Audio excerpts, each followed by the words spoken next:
को मालूम है कि आज 5 सितंबर को भारत में एक महान शिक्षाविद और भारत के प्रथम उपराष्ट्रपति और दूसरे राष्ट्रपति डॉक्टर सर्वपल्ली राधाकृष्णन का जन्म दिवस है। जब वो हमारे देश के पहली बार राष्ट्रपति 1962 में बने थे, तो उससे पहले एक महान शिक्षक थे। उन्होंने न केवल डिग्रियां हासिल की, बल्कि उन्होंने नीति शास्त्र में, दर्शन शास्त्र में और इस प्रकार की कई डिग्रियां देश और विदेश से हासिल किए थे। और वो अपने आप को राष्ट्रपति के रूप में प्राउड फील नहीं करते थे, बल्कि वो अपने आप को शिक्षक कहना बहुत ही सम्मानजनक महसूस करते थे। जब राष्ट्रपति बनने पर उनके जितने भी शिष्य थे, उन्होंने सोचा कि हम सर का जन्म दिवस राष्ट्रपति बनने के उपलक्ष्य में मनाते हैं।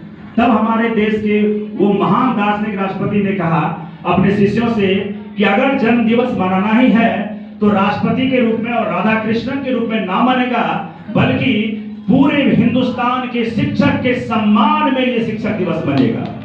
और 1962 से ही प्रत्येक वर्ष 5 सितंबर को हमारे देश में शिक्षक दिवस के रूप में मनाया जाने लगा। आप सभी को पता होगा कि विश्व लेवल पर अगर देखा जाए तो विश्व शिक्षक दिवस 5 अक्टूबर को मनाई जाती है। और हमारे देश में चूंकि शिक्षक दिवस राधाकृष्णन के जन्म दिवस को ही आधार मानकर मनाया जाना था, तो हम लोग 1 महीना पहले ही मनाते हैं। सबसे पहले कि एक शिक्षक कौन होते हैं? हमारे जीवन में शिक्षक वो होते हैं, अगर उसकी कल्पना शिक्षक के रूप में की जाए तो शिक्षक तभी शिक्षक बन सकता है जब उसका कोई ना कोई शिष्य होगा। उसी प्रकार से आज अगर हम उस लायक में आपके सामने शिक्षक के रूप में प्रस्तुत होकर के कुछ बोलने के कगार पर हैं, तो इसका उपलक्ष्य और इसका जो मेन जो उद्देश्य है वो हम अपने गुरुजनों को देने का प्रयास करेंगे। और हम अपने जीवन में अपने तमाम गुरुजनों से जो भी बातें सीखी है, जो भी दर्शन शास्त्र, जो भी नीति शास्त्र, जो भी नैतिक शिक्षा हमने पाई है, तो हम आप लोगों के माध्यम से अपने गुरुजनों को नमन करते हुए एक जोरदार ताली की आकांक्षा करते हैं। मेरे प्यारे बच्चों, शिक्षक एक राष्ट्र निर्माता के रूप में होते हैं। शायद आपको पता होगा कि अगर एक छोटा सा पुल गिर जाए तो कुछ लोगों की हत्या होती है, थोड़ी सी जनमानस की हानि होती है। अगर कोई डॉक्टर किसी गलत तरीके से डॉक्टर बन जाए तो वो अपने पूरे जीवन काल में 100-200 आदमी को यमराज के पास जल्दी पहुंचाने का प्रबंध कर सकता है। लेकिन अगर एक टीचर अगर अपने कार्य पर ध्यान ना देकर के गलत काम करने लगे, गलत तरीके से समाज को शिक्षित करने लगे, तो हमारी पूरी देश एक पीढ़ी दर पीढ़ी नीचे चली जाती है। तो उन शिक्षकों के लिए जो तमाम तरह की अपनी कुर्बानियों को झेलते हुए आपको नई ऊर्जा और निष्ठा प्रदान करते हैं, तो एक बार सभी लोग शिक्षक, सभी भारत के जितने भी शिक्षक हैं उनके लिए जोरदार ताली बजाएं। मेरे प्यारे बच्चों, अगर व्यक्ति के जीवन में कुछ भी ना रहे और सिर्फ उसके जीवन में शिक्षा रहे, तो शिक्षा वो वेपन्स है जो आपके जीवन की तमाम कठिनाइयों को दूर करके आपको उजालों की रास्तों पर ले जाएगा। विवेकानंद जी ने कहा है कि हमें ऐसी शिक्षा चाहिए जो हमारे चरित्र का निर्माण कर सके, हमें ऐसी शिक्षा चाहिए जो हमारे कौशलता को विकास कर सके, हमें ऐसी शिक्षा चाहिए जिससे हमारी बुद्धि का विकास हो सके, हमें ऐसी शिक्षा चाहिए जो हमारे निर्णय लेने की क्षमताओं में विकास कर सके, हमें ऐसी शिक्षा चाहिए ताकि हम अपने समाज और अपने देश को विकास की नई ऊंचाइयों पर ले जा सके। आप सबको पता होगा कि हमारे देश के एक महान राष्ट्रपति हुए जिनका नाम है एपीजे अब्दुल कलाम। सभी लोग वाकिफ होंगे। एपीजे अब्दुल कलाम ने कहा था कि भारत में प्राचीन काल में दुनिया मसल्स पावर से चलती थी, शरीर की ताकत से चलती थी, लेकिन उसके बाद कुछ दिनों के बाद दुनिया कुछ दिन तक मनी पावर से चलने लगी। और वर्तमान दौर की अगर कल्पना करेंगे तो आप सभी लोग इससे सहमत होंगे कि आज की दुनिया डील होती है किस पावर से, तो नॉलेज के पावर से, ज्ञान के पावर से। अगर आप ज्ञान अर्जित करते हैं तो ज्ञान वो वेपन्स है या ज्ञान वो डिविडेंड है जिसका मुनाफा। हमारे देश में शिक्षा को गलत तरीके से प्रस्तुत किया गया। आज रूस, अमेरिका और फ्रांस, जर्मनी जैसे देश हमसे ऊपर है, हमसे आगे है, हमसे विकसित है। वो इसलिए है क्योंकि उन्होंने शिक्षा के महत्व को स्वीकारा है और शिक्षा के प्रसार पर ध्यान दिया है। हम लोग दुनिया में पीछे रह गए।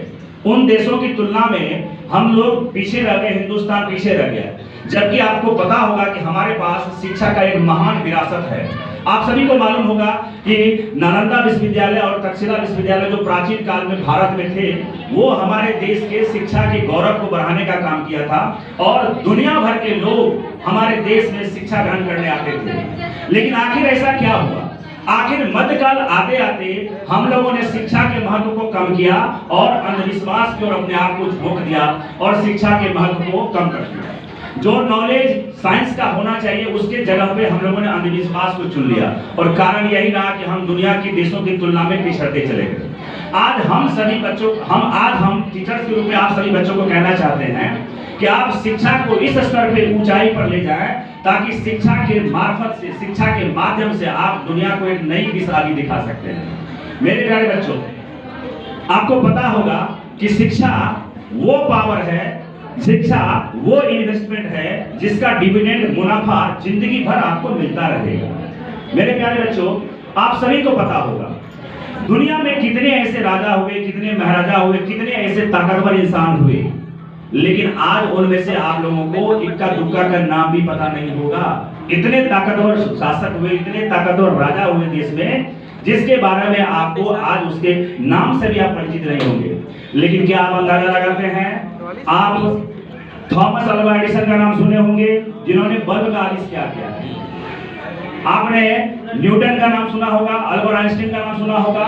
ये ज्ञान के वो अलग जगाने वाले व्यक्ति हैं जिसने दुनिया को वो चीजें दी है अपने ज्ञान और अपने शिक्षा के बल पे कि जब तक सूरज चांद रहेगा तब तक उन लोगों का नाम रहेगा। तो शिक्षा वो पावर है और वो शिक्षा हमें अपने गुरु के माध्यम से होती है। और वैसे भी भारत में गुरु और शिष्य का जो परंपरा है वो प्राचीन काल से ही चला आ रहा है, सदियों से चला आ रहा है। और उसी परंपरा को आगे बढ़ाते हुए समय के ठपोरों ने इस रिलेशन को, गुरु और शिष्य के रिलेशन को थोड़ा डाइवर्ट जरूर किया है, बट थीम आज भी वही है। हालांकि आज बहुत बच्चे ऐसे हैं जो गुरु से ज्यादा गूगल पर विश्वास करते हैं, लेकिन थीम आज भी वही है। आप चाहे गूगल से या कुछ भी करिए, आपके जीवन में एक गुरु की महत्वता उतनी ही होती है जितना सांस लेने के लिए फेफड़ा और दिल की जरूरत पड़ती है। तो मेरे प्यारे बच्चों, आज शिक्षक दिवस में ज्यादा क्या बोलूं, बस इतना एक प्रण लेते हैं कि हम सभी लोग शिक्षा के महत्व को स्वीकारते हुए अपने अपने जीवन में अपने उद्देश्यों को पूर्ति करने के लिए आगे बढ़ेंगे। और केवल नौकरी, तो मैं बता दूं कि जब तक शिक्षा का अर्थ नौकरी होगा तब तक समाज में नौकर पैदा होगा, मालिक नहीं। इसका मतलब है कि हमें शिक्षा के बड़े आयामों के महत्व को समझना होगा। शिक्षा का अर्थ केवल नौकरी प्राप्त करना ही नहीं होता। शिक्षा का अर्थ होता है कि जब आप शिक्षा ग्रहण करते हैं, आप एजुकेटेड होते हैं, तो आपकी मानसिकता, आपकी बौद्धिकता, आपकी कौशलता इतनी बढ़ जाती है कि आप एक नौकरी तो क्या, नौकरी तो गुजारा भत्ता है, नौकरी से आगे निर्णय लेकर के कई नौकरी वाले को अपने अंदर खटा सकते हैं। आप लोगों में से लोग जानते होंगे कि एशिया के सबसे अमीर व्यक्ति का नाम अभी अगर कहें तो कौन है? मुकेश अंबानी। जरा सा बता दीजिए कि मुकेश अंबानी कौन सा नौकरी करते हैं? वही नौकरी नहीं करते हैं। तो उन्होंने अपने जीवन काल में अपने विरासत को बढ़ाया और अपने शिक्षा और ज्ञान और कुशलता के बल पे अपने एसेट्स को इतने गुना बढ़ा दिए हैं कि उसके सामने कई IAS IPS भी फेल हो जाते हैं। तो उसी प्रकार से हमें शिक्षा के उन मूलभूत आवश्यकताओं को समझना पड़ेगा जिसके कारण एक व्यक्ति का कंप्लीट विकास हो सकता है। तो टीचर्स डे के अवसर पर आप सभी बच्चों के लिए मेरा एक आशीर्वाद रूप में, वैसे आप जानते होंगे शिक्षा अगर आप अच्छे से ग्रहण करेंगे तो शिक्षा के रूप में एक शायरी है कि शोर का स्वर सब बन सकते हैं, सरगम होना मुश्किल है। शोर का स्वर सब बन सकते हैं, सरगम होना मुश्किल है। और गुस्से से यूं बोल रहा इस दुनिया को तुम समझाओ, जब तक शिक्षा जिंदा रहेगा तब तक आपका मानसिक विकास होता रहेगा। मेरे प्यारे बच्चों, आपको इसी जीवन में सब कुछ करना है। जैसे आपको मस्तियां भी करनी है, आपको पढ़ाई भी करनी है, लेकिन आपके पढ़ाई का डायरेक्शन वैसा होना चाहिए। और हम तो कई बार बोले हैं, अब इसको सार्वजनिक रूप से क्या बोले, क्योंकि हम लोग खुद कितना जगह निकाले हैं कंपटीशन, तो उसी आधार पर क्लास में भी हम मोटिवेट करते रहते हैं। कि जितनी डायरेक्शन, जितनी बातें क्लास में पढ़ाई जाती है, उतना को आप कंप्लीट रूप से अगर अमल कर लेते हैं तो आपको सफल होने से परमेश्वर भी नहीं रोक पाएगा। क्यों ऐसा बोल रहे हैं? क्योंकि आपको मालूम है या मालूम नहीं भी है तो समझ लीजिए कि हमारे देश नहीं, पूरे दुनिया में जिस किसी भी देश में ईश्वर को जिस रूप में माना जाता हो, शिक्षक का, गुरु का स्थान उस परम परमेश्वर से भी ऊपर होता है आपके जीवन में। आप माँ बाप को, आप अपने माँ बाप के बारे में बात करें तो आपका पहला शिक्षक वही है, लेकिन वो आपको एक प्राथमिक शिक्षा देने के बाद आपकी कंप्लीट नॉलेज आपको एक किसी न किसी गुरु के सानिध्य में ही रहकर होना पड़ता है। आपने नाम सुना होगा एकलव्य का, जिसने अंगूठा दान कर दिया था अपने गुरु के नाम पे। तो अब वो दौर नहीं रहा कि आप अंगूठा दे दीजिए, लेकिन आप गुरु के बातों को अक्षरशः पालन कर लीजिए, आपको जीवन में कभी भी कठिनाई नहीं मिलने वाली है। तो शिक्षा के स्तर को बड़े रूप में समझिए। सिर्फ ये मत समझिए कि हम पढ़ेंगे लिखेंगे नौकरी मिल जाएगा तो मेरा जीवन आसान हो जाएगा। जीवन संघर्ष का नाम है। आप जिस पॉइंट पर खड़े होंगे, जिस जगह पर आप खड़े होंगे, उस जगह पर आपको एक नई चुनौती मिलेगी। जैसे अभी आप स्टूडेंट लाइफ में हैं तो आपको लगता होगा कि अगर हमें जॉब मिल जाएगी तो हमारी जीवन